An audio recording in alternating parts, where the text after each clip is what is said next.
we'll have to take the last question for now because of time. And this last question goes to His Excellency, the President of Georgia. How do you project Georgia to manage the multiple supply relationships vis-a-vis an aspiration for Georgia to self-sustain, if any? The question seems rather circuitous, but first of all, going back to what was said, one thing should be realized, but also privatization. When we talk about privatization, it's not always, it should be done in the right way, also in systemic ways. Not only transparency that should be assured and that the right people or right way they get the assets, but the issue is, we had Tbilisi Utility Company privatized, but because all of the rest of the system was so corrupt, it didn't make much of a difference. There was one privatized entity dealing with all the others. Actually, not only this privatized entity, which was half of country's electricity, didn't change the rest of the system. The rest of the system corrupted this privatized entity itself. So, in a way, it's like the whole system should, if you just do one link of the system at a time, it discredits the whole process. Either you have a comprehensive systemic problem, or you don't have the process right. With regards to multiple supply relations, but that's how energy is. Energy is based on multiple supply. There is no thing, let's have only one, because look, lots of lines in every direction, good relations with different regions and neighbors, your own supply, your own facilities plus their connection to the others, create interdependence, and energy interdependence is a very special thing.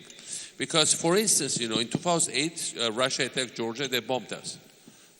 All the days during these days and weeks of basically extensive standoff with tanks and artillery and bombardments for many days, for at least 5 days of heavy bombardments, interestingly, there was still the only link that existed between Georgia and Russia. What the electricity was still flowing in one direction, and the Russian utility company was, Tbilisi utility company was still supplied by Russia with energy.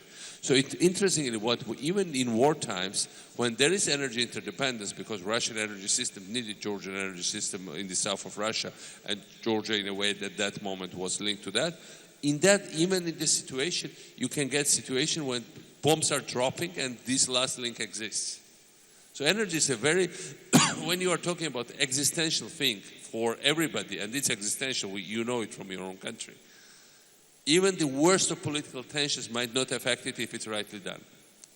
And that's the beauty of interdependence. And but interdependence should not be only with one country, with one region, with one supplier. When there are many different lines, then there is always a way to toss around and choose and not be linked to one particular process. And then finally, I would like to say, the issues you face now, they feel unsolvable, many of you, or many of them. I know people might get desperate and they say, we cannot solve it, it's for many years, it's useless.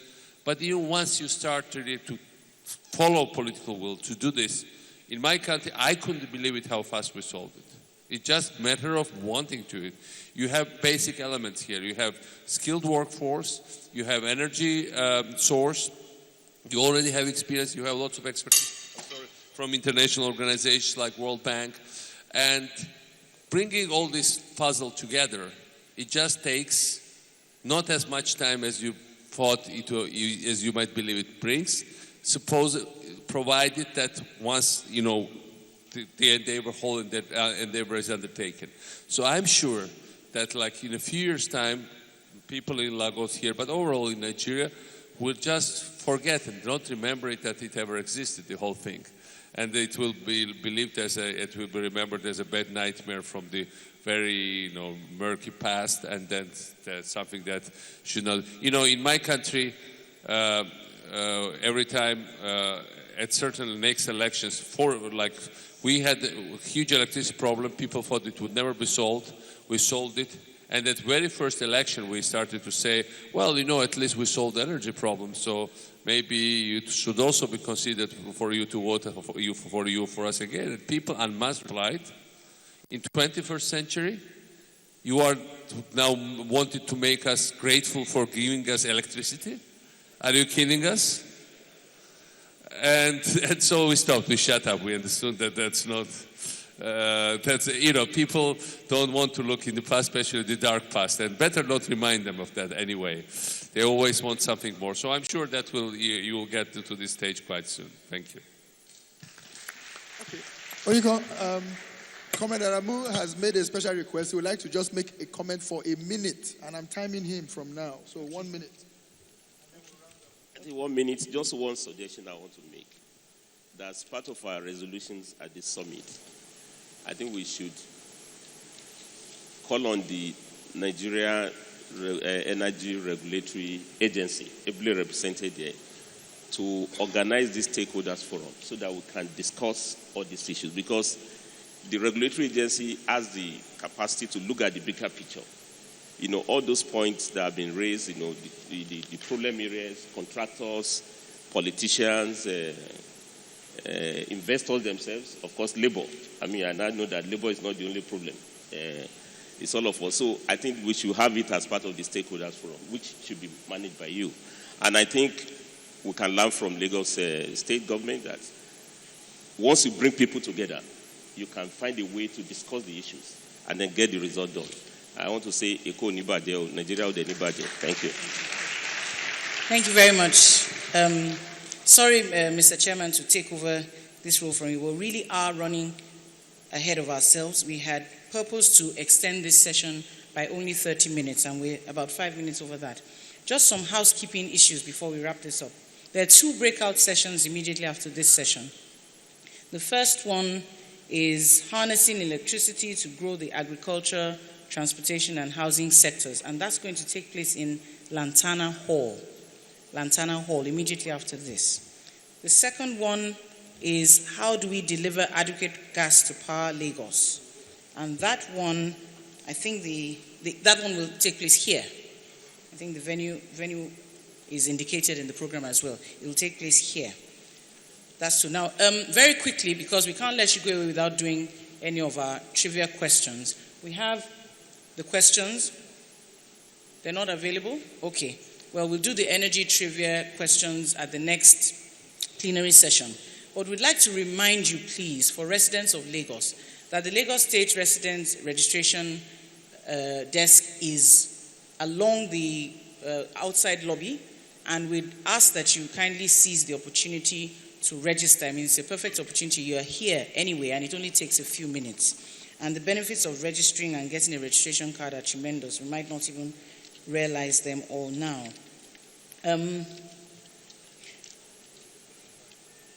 Yes. Also, we'd like to ask that you please use the apps.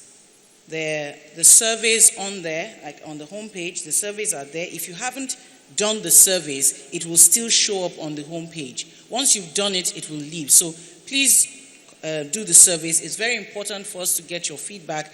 It's the only way we can deliver better summits in future. At this point, I'd like to invite the co-chairs of the Lagos Economic Summit Group.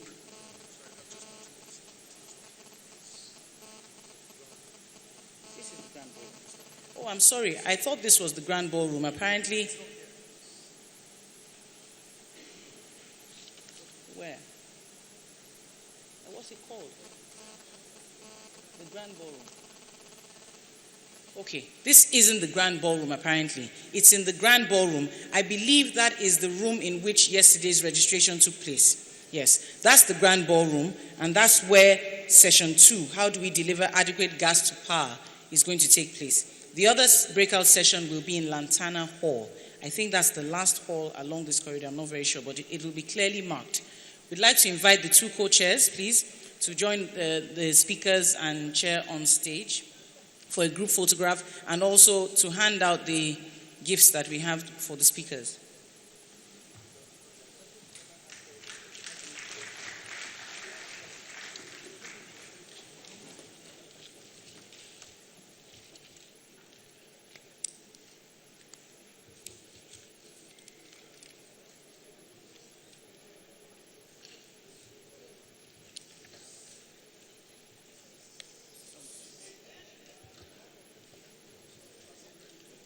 Yes, they'll come forward. If you could please step forward.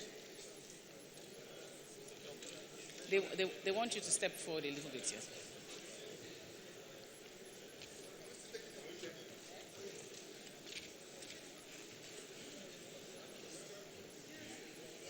Mr. Barron.